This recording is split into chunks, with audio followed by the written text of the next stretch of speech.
On se retrouve pour la partie 2 des vidéos sur l'union des gauches. Et là, on va rentrer dans quelque chose de beaucoup plus récent. Donc forcément, c'est plus à chaud, il y a plus de tension. Donc dites-vous que c'est juste là pour ouvrir la discussion. Donc j'ouvre la discussion, répondez à la discussion, répondons-nous, soyons courtois. Voilà. Si vous avez loupé la première partie, allez la voir. La conclusion est basée sur l'ensemble.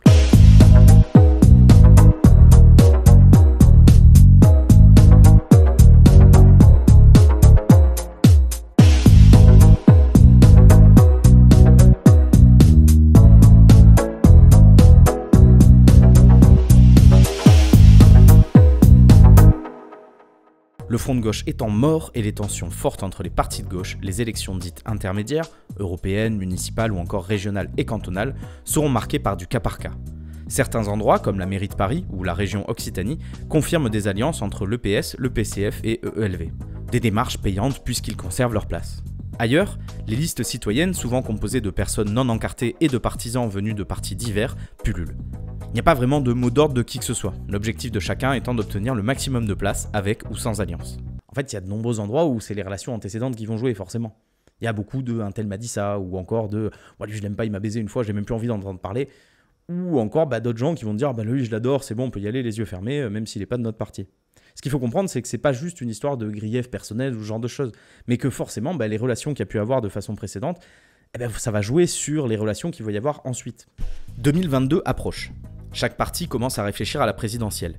LFI, forte de son résultat précédent, se voit comme favori et invite qui voudra à se joindre à eux. Les Verts, persuadés d'avoir le vent en poupe après leurs résultats aux européennes, se voient eux aussi comme des concurrents sérieux. Le PS n'y croit pas vraiment mais envoie tout de même Anne Hidalgo. Ce traînage de pied se verra d'ailleurs dans l'argent investi dans la campagne. Quant au PCF, aux côtés de Jean-Luc Mélenchon en 2012 et 2017, la donne a changé. La direction n'est plus la même puisque Pierre Laurent s'est vu remplacé par Fabien Roussel sur une ligne plus identitaire du parti. Les militants ne croient plus à Mélenchon et gardent en mémoire de nombreux griefs. À l'exception de LFI, qui croit dur comme fer pouvoir accéder au second tour, les autres partent assez défaitistes pour la gauche. L'élection semble gagnée d'avance par Macron, qui va affronter une fois encore Marine Le Pen au second tour. Les sondages leur donnent raison, mettant au plus haut Mélenchon entre 11 et 13% et le reste des partis aux alentours de 5%. La campagne se fera sur une énorme animosité de chacun des candidats. LFI accusant les candidats peu convaincus de ruiner les espoirs à gauche, les autres tentant tant bien que mal de tirer leur épingle du jeu, souvent en tapant fort sur Mélenchon plutôt que sur la droite. En fait, la stratégie est assez limpide. D'un côté, vous avez des gens qui vont se dire « bon, de toute façon, on a perdu, donc autant affaiblir au maximum Méluche qui, pour l'instant, est le top au niveau électoral. On va essayer de l'affaiblir, comme ça, on va ressortir comme le parti en vogue qui est en train de renaître, etc. » Et puis de l'autre côté, vous avez un Mélenchon qui va dire « ouais, non, mais attendez, non, moi, je pense que je peux gagner, donc suivez-moi, etc. » Et en fait, c'est difficile de donner tort à l'un ou à l'autre en fonction des éléments qu'ils avaient à ce moment-là. Le niveau de tension est très élevé, et ça se sent chez les militants qui, comme leurs candidats, rivalisent d'invectives et de reproches, souvent à raison, mais parfois gratuitement ou avec beaucoup de mauvaise foi. C'est surtout que vous n'avez rien à dire sur le bilan d'Emmanuel Macron. Oui, bien sûr, exactement. Oui. C'est vrai, on vous entend rarement sur les points positifs du gouvernement. Oui, bien sûr. Et c'est quand la dernière fois que vous avez entendu un macroniste dire du bien de nous, entre deux accusations de terroristes, etc. Donc rien de positif ? Si. Si vous voulez, si on avait besoin de prouver que la droite était gavée de conflits d'intérêts, complètement corrompue, et qu'en plus elle préférera voter extrême droite plutôt que la gauche, là maintenant, on est fixé, quoi. C'est positif, ça. Sauf qu'à nouveau, Mélenchon va faire mentir les sondages, se plaçant à 22% des voix, ratant de peu le second tour avec une Le Pen à 23%. Pour les autres partis de gauche, c'est la dégringolade. Aucun n'obtiendra les 5% tant convoités pour être remboursés. Jadot fera 4,63%, Fabien Roussel 2,28% et Hidalgo 1,74%. Toutefois, la comparaison entre ces scores souffre d'un vote utile en faveur de Méluche qu'il est difficile de quantifier. Pas encore de commentaires là-dessus. Je sais que vous avez chacun votre interprétation de ce qui a pu se passer pendant les présidentielles, il n'y a pas de problème. Laissez-moi développer. Pas vraiment le temps d'encaisser les résultats, les législatives sont collées aux présidentielles, il faut se remettre en ordre de bataille. Et c'est là qu'intervient la dernière alliance à gauche jusqu'à aujourd'hui, la NUPES. Initiée par la France Insoumise, gonflée à bloc par son écart de résultats par rapport aux autres, les différents partis se mettent autour de la table et, en très peu de temps, arrivent à cet accord de 600 propositions, et à la formation d'une alliance pour les uns et d'un simple accord électoral sans lendemain pour les autres. Sans qu'on puisse parler d'échec complet puisqu'il se place en tête au premier tour, la NUPES n'obtiendra pas la majorité et finira même deuxième derrière la coalition présidentielle Ensemble. Il y a un truc dans les résultats qu'on oublie souvent de rappeler. Vous savez que Reconquête, le parti de Zemmour, a présenté 577 candidats, c'est-à-dire toutes les circos. Et d'après vous, combien il a fait de candidats élus? 577 circos, voilà. Une dizaine d'élus, une quinzaine, 2 ou 3. 0. Voilà. Alors ça n'a rien à voir avec le thème de la vidéo, mais ça me faisait marrer. Par contre, le RN obtiendra un score bien plus grand qu'il n'avait jamais eu, 89 sièges. Et forcément, la question du « et si on n'était pas partis ensemble ?» se pose. Les premiers tours ont été rudes et parfois le RN a loupé la marche d'un cheveu. On peut aussi remarquer que les candidatures dissidentes du PS ont souvent conduit à l'échec de la gauche. La NUPES obtient donc 127 sièges, ce qui fait bien plus que les 58 si l'on additionne les scores de 2017. Bon, la suite je vais passer rapidement, là c'est vraiment hier presque. La NUPES tient péniblement pendant environ une année, elle s'effrite lentement, les médias annoncent que la NUPES est morte à peu près toutes les semaines, du début jusqu'à la fin, et finalement ils finissent par obtenir gain de cause, la NUPES se casse la gueule, et on en est là pour l'instant. C'est bon? On peut parler? Oui, parce que bon... Mais qu'est-ce qu'il veut, lui, avec ses 2% là? Moi avec mes 2%? Moi? Oui, mais t'aurais jamais eu ton score sans loi utile. Voilà. Oui, allez, cause. Et t'as pas des saucisses à faire griller? J'ai pas de leçons à recevoir d'un SOSDEM de merde. Je préfère peut-être les leçons des flics dans leur manif. Oui, bon, on vous attend dans les manifs, hein, parce que bon, moi je vous ai vu pour venir prendre des photos, puis après il n'y a plus personne. Wow, stop, c'est bon, là, c'est bon. C'est ridicule. Ou toi aussi tu vas fermer ta gueule. Hein. Non, mais... Comme je le disais précédemment, vous avez probablement vos interprétations de la période, et non pas que je m'en foute. Disons que c'est selon la teneur de cette interprétation et son niveau de bonne foi. Voilà. Essayons de nous pencher sur les points de vue des uns et des autres et de prendre un peu de recul plutôt que de s'arrêter sur des petites phrases. Chacun des partis dans cette boucle a une position à tenir. Pour eux-mêmes, mais aussi pour la France, si j'ose dire, ils ont des intérêts qui parfois convergent et parfois divergent. Et je vous arrête encore une fois, ne voyez pas de dimension péjorative quand je parle d'intérêt, c'est plus subtil que ça. La France insoumise, pour commencer, aspire à se maintenir dans son ascension. Les scores de Mélenchon ayant sans cesse progressé depuis 2012 et le score de 2022 les ayant placés largement à la tête de la gauche, ils veulent à raison garder ce leadership. Ils s'appuient également sur un programme élaboré minutieusement et pour lequel ils ont effectué des sondages d'approbation très positifs. Leur gros défaut reste la structuration du parti, ou plutôt du mouvement gazeux qu'ils essayent tant bien que mal de combler en ouvrant des permanences ci et là et en s'appuyant sur leur groupe d'action. De plus, s'ils sont très performants pour les présidentielles et depuis peu pour les législatives, ils peinent encore à s'imposer dans les élections locales, départementales et régionales, où les baronnies sont légion et les places dures à prendre. Ils subissent l'abstention très forte chez leurs électeurs dans ce type d'élection. Ils aspirent donc à conserver les alliances dans ce cadre-là pour ne pas subir trop d'échecs. Pour le PCF et le PS, les situations sont plus proches, puisque l'un comme l'autre ont un fonctionnement de parti plus classique, fait d'adhérents militants, de congrès et de différentes strates allant de sections locales jusqu'aux instances nationales. Cette présence sur le terrain entraîne des frais importants, qu'il s'agisse de locaux à entretenir, de tracts et d'affiches, des journaux, du matériel de lutte, etc. Leur équilibre financier compte à la fois sur leur nombre de militants qui cotisent, mais aussi sur les postes qu'ils obtiennent, puisqu'une partie des rémunérations sont reversées directement au parti. Et d'ailleurs, le PCF est assez exemplaire à ce sujet. Voilà. Le but, c'est de faire en sorte de maintenir le train de vie précédent du député ou de la personne élue, donc ça veut dire grossièrement garder à peu près les mêmes revenus sur ce qu'il va gagner, et reverser tout le reste au parti. C'est pour éviter qu'il y ait des carriéristes qui fassent de la politique juste pour avoir une ascension sociale et gagner un petit peu plus d'argent. Voilà. Donc les autres le font aussi, mais de façon un petit peu moins radicale, et je trouve ça plutôt cool de la part du PC. Dans cette perspective, toutes les élections sont un enjeu majeur pour le PS, le PCF et dans une moindre mesure pour les Verts, puisque la survie du parti tel qu'il est en dépend. Et les uns comme les autres ont déjà perdu du terrain à ce sujet, notamment le PS qui a subi de nombreuses crises financières. Plus spécifiquement pour le PS donc, l'enjeu est de rebondir. Le bilan de François Hollande a fait extrêmement mal, scindant le parti entre les fidèles qui sont restés, toute une frange droite qui a rejoint la Macronie, et une part plus à gauche éclatée entre des micro-mouvements ou carrément partis chez LFI. Et les mêmes observations peuvent être faites chez les électeurs d'ailleurs. En interne, les courants sont nombreux, mais deux voix se dégagent, ce qu'on pourrait appeler les hollandistes, fidèles au bilan de ce dernier et hostiles aux alliances avec LFI qu'ils détestent. Parmi eux, on peut compter Carole Delga, Cazeneuve, Le Foll ou leur candidat pour le secrétariat du parti, Meilleur Rossignol. Opposé à eux, la ligne Faure est plus favorable à la NUPES, bien qu'ils en fassent la critique régulièrement. Leurs élections internes ont d'ailleurs bien montré cette désunion avec des scores très proches pour les deux lignes. Pour ce qui est du PCF, la tête du parti incarnée par Fabien Roussel a reçu un mandat par les adhérents pour réaffirmer l'identité du parti en 2018 et reconduit en avril 2023. Les adhérents, agacés par l'attitude qu'ils jugent souvent désinvolte et parfois insultante de la France Insoumise, veulent prendre leur distance et ne plus être dans l'ombre de Mélenchon. Sans pour autant rejeter les alliances, plébiscitées dans les deux textes proposés pour leur congrès, ils refusent une hégémonie de la France Insoumise et demandent plus de garanties et de mise en lumière. De plus, nous remettant en perspective avec l'histoire des unions que l'on a évoquée dans la vidéo précédente, le Parti communiste a été trop souvent le cocu des unions, et les militants, particulièrement les plus âgés, sont à juste titre bien plus frileux à ne pas se jeter à corps perdu pour les autres. Bon, et les Verts dans tout ça ? EELV a une position particulière. Déjà parce qu'ils ont pendant longtemps refusé d'être assimilés à la gauche, préférant être dans une position de centriste, souhaitant rassembler tous ceux qui s'inquiétaient de l'écologie. Voyant leur thème principal, vous suivez ? C'est quoi leur thème ? L'écologie. Ouais, c'est bien. Voyons donc leur thème principal monter sans arrêt dans les préoccupations des Français, ils revendiquent leur légitimité dans le débat public et dans la représentation nationale. Leur score important aux européennes, mais aussi dans des grandes municipalités comme Grenoble, Lyon ou Strasbourg, démontre effectivement cet engouement. On peut également relever que Jadot a fait au présidentiel le deuxième plus gros score des partis de la NUPES, avec le double du PCF et le triple du PS.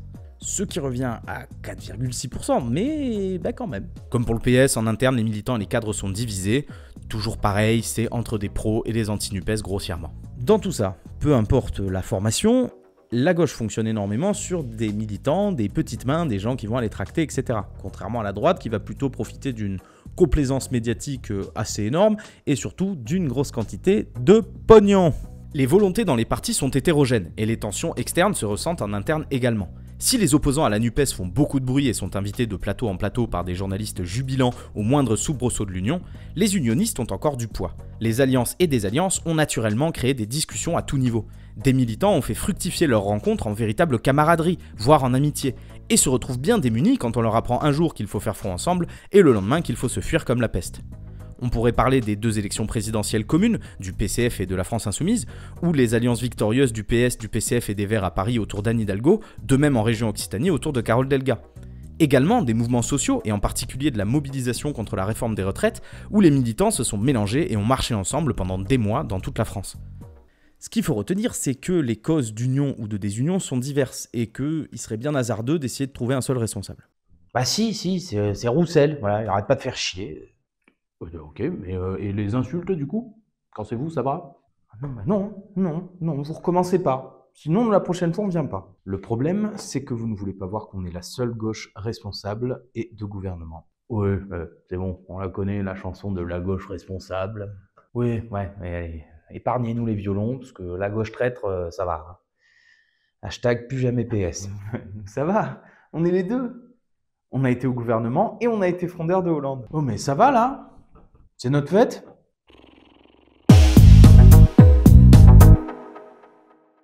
La suite est forcément imprévisible. Et comme disait le grand Karl, l'histoire ne se répète jamais, ou alors sous la forme d'une farce. Alors permettez-moi de vous donner quelques conseils pour éviter qu'on passe pour des clowns. Une union construite dans l'urgence et qui plus est qui a échoué ne pouvait aboutir à quelque chose de solide, dont acte. On va arrêter de s'accrocher à la NUPES telle qu'elle est, ça donnera rien. On part tous au devant d'élections qui vont nous demander beaucoup d'énergie, qu'on y aille ensemble ou non. Mettons l'accent sur la lutte contre le capitalisme et l'extrême droite. Là-dessus, on devrait réussir à se mettre d'accord. Il y a plein de manières de se démarquer, de garder notre indépendance sans nécessairement s'invectiver par tweet interposé ou sur un plateau de CNews. Prenez les européennes. Ce serait une très bonne manière de ne pas partir ensemble, tout en gardant une forme de camaraderie. Parce que de toute façon, c'est une élection à la proportionnelle. Donc on n'est pas obligé de se taper dessus, on peut tous sortir gagnants. Montrons que la gauche ne s'enferme pas dans des antagonismes vides et dans des guerres d'ego qui font le chou gras d'une presse qui se rapproche plus de Closer que du monde diplo. Laissons la droite et l'extrême droite dans leur surenchère de mensonges, d'accusations ad hominem ou de poncifs. A l'inverse, nous pouvons prouver collectivement qu'à gauche, on peut être en désaccord franc, tout en maintenant un dialogue cordial et en s'opposant des arguments plus que des accusations. Imaginez 2 secondes. Aujourd'hui, nous recevons Michel Cristaline du PCF, bonjour, et Marc Cassin de la France Insoumise, bonjour. Alors, est-ce que ça y est, c'est la guerre sur notre sujet du jour? Ouais, bon, enfin, pas du tout. On n'est pas d'accord sur tout, mais de là à parler de guerre, bon. Ah bah, oui, parce que si on était tout le temps d'accord, on serait dans la même orga. On parle tout de même de combat fratricide, hein. Est-ce que le chiffon brûle? Mais enfin, on vient de vous dire que non. Le sujet est complexe, c'est bien d'avoir plusieurs propositions et de laisser aux électeurs le droit de choisir. Oui, exactement. Ouais. Oui, non, moi je reste convaincu que notre position est la meilleure, mais de là à dire que celle de la France insoumise est complètement débile, non, non, certainement pas. Bon, vous voulez pas vous disputer, juste un tout petit peu là, parce qu'après on sait pas quoi mettre dans le bandeau en bas. Ça peut vous paraître naïf, mais dites-vous qu'à long terme, ça peut être une stratégie qui serait profitable à tous. Qu'il s'agisse de l'écologie, des luttes contre les discriminations, etc., il y a une fenêtre d'Overton. Je vous laisse chercher ce que ça veut dire pour ceux qui connaissent pas, ça a déjà été expliqué 10 000 fois, j'ai la flemme. Il y a donc une fenêtre d'Overton à rouvrir pour que l'on puisse à nouveau parler sans se faire tous traiter d'islamo-gauchistes assoiffés de sang. Tout comme la Macronie fait monter l'extrême droite, ce que je montrais dans la vidéo précédente, nous devons prendre en compte le bénéfice collectif à ne pas se battre plus que de raison entre nous. Et justement, en parlant d'extrême droite, il y a des discours que l'on entend régulièrement entraînant dans les milieux engagés. Et parmi les personnes non encartées à gauche, j'entends régulièrement les craintes d'une extrême droite attendant sagement son heure et une envie de réaction collective. Preuve s'il en est, avant les présidentielles, les sondages donnaient un 50-50 sur la volonté d'union et seulement 34% chez les sympathisants de gauche. Mais le score change du tout au tout après les présidentielles, passant à 79% pour les législatives et de 76% pour les européennes. L'interprétation est libre, mais il n'est pas complètement fou d'imaginer que le score de Le Pen au second tour et la prophétie autoréalisatrice de sa victoire en 2027 aient eu un impact. Sans compter les nombreux députés à l'Assemblée nationale et l'autre mannequin slip de Bardella, y a de quoi serrer les fesses. Faudrait pas trop les sous-estimer quand même. Comme nous avons pu le voir dans les exemples historiques, la gauche sait au moment critique partir ensemble pour faire barrage aux réactionnaires. Si les résultats ne sont pas toujours concluants, ils peuvent aussi être des respirations politiques. Qu'il s'agisse de 1936, de la Résistance et même de la NUPES, nous pouvons nous féliciter d'être un camp qui sait prendre ses responsabilités en temps voulu. On peut d'ailleurs constater que c'est efficace à la crainte que cela provoque. Les réactions épidermiques de la droite et des médias bourgeois qui se sont ligués pour sortir du champ républicain toute la gauche aux dernières législatives en sont l'exemple flagrant. Quitte à mentir, exagérer, transformer des propos, l'idée que la gauche sorte d'une période de faiblesse inquiète aussi bien la Macronie que le RN. C'est ce que je démontrais dans ma vidéo précédente. Le vocabulaire de l'extrême droite pour diaboliser la gauche se retrouve dans toute la droite dès qu'elle se sent menacée. Et on peut d'ailleurs faire des parallèles historiques. L'islamo-gauchisme est l'écho du judéo-bolchevisme de l'avant-guerre. Le plus tôt Hitler que le Front populaire devient de nos jours la politique de la cravate du RN et la reconnaissance de la Macronie à leur égard. Les sorties pro-Zemmour de Ciotti ou encore le pincement de nez d'Enthoven. Ah, Raphaël, tu m'as bloqué sur Twitter parce que je t'ai traité de tocard. Mais t'as bien fait, mon con.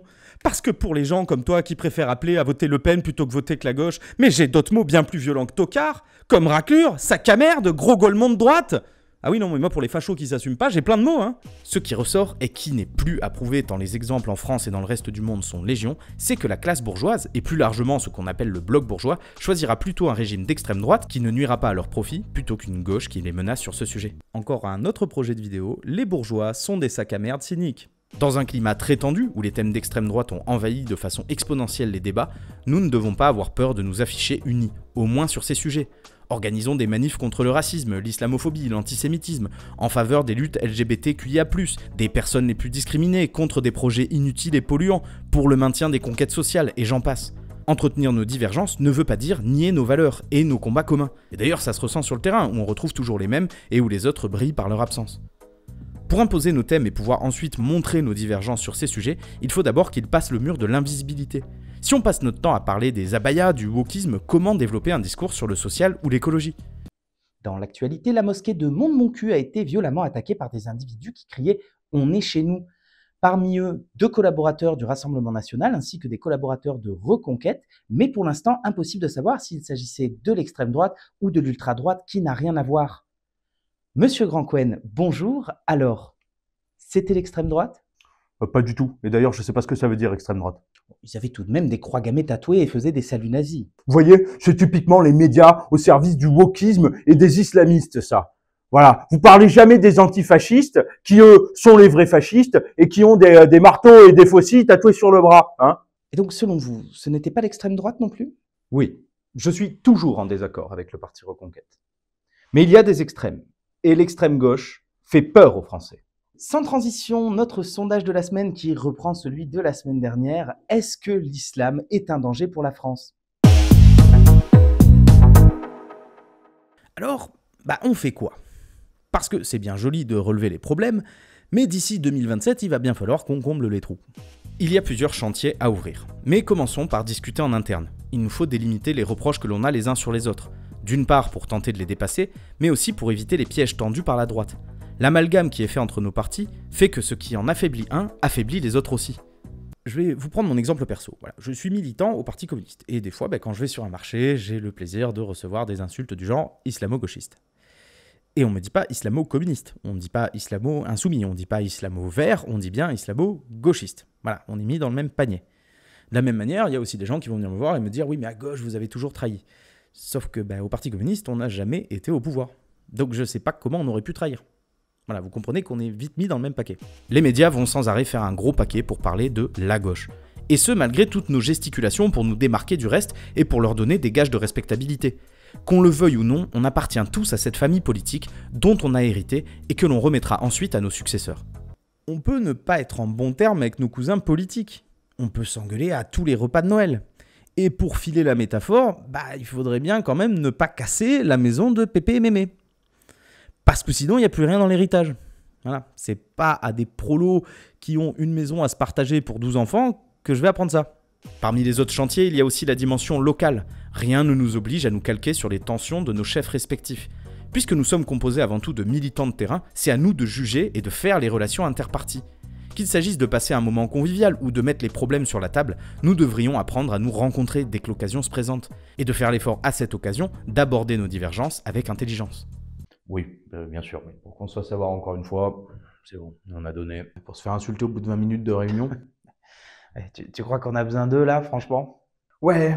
Vous le faites déjà, putain !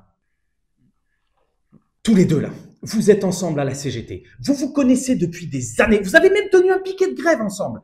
Et vous là, vous vous êtes présentés ensemble au municipal. Vous êtes dans la même asso. Mais vous fréquentez tous les mêmes rassemblements. Vous avez les mêmes amis en commun. Mais c'est pas possible. Vous avez même du mal à cacher le fait que vous voulez boire une bonne bière ensemble pour pouvoir parler de tout ça. Vous le feriez pas avec des droitos ou avec des fachos, ça si ? Non.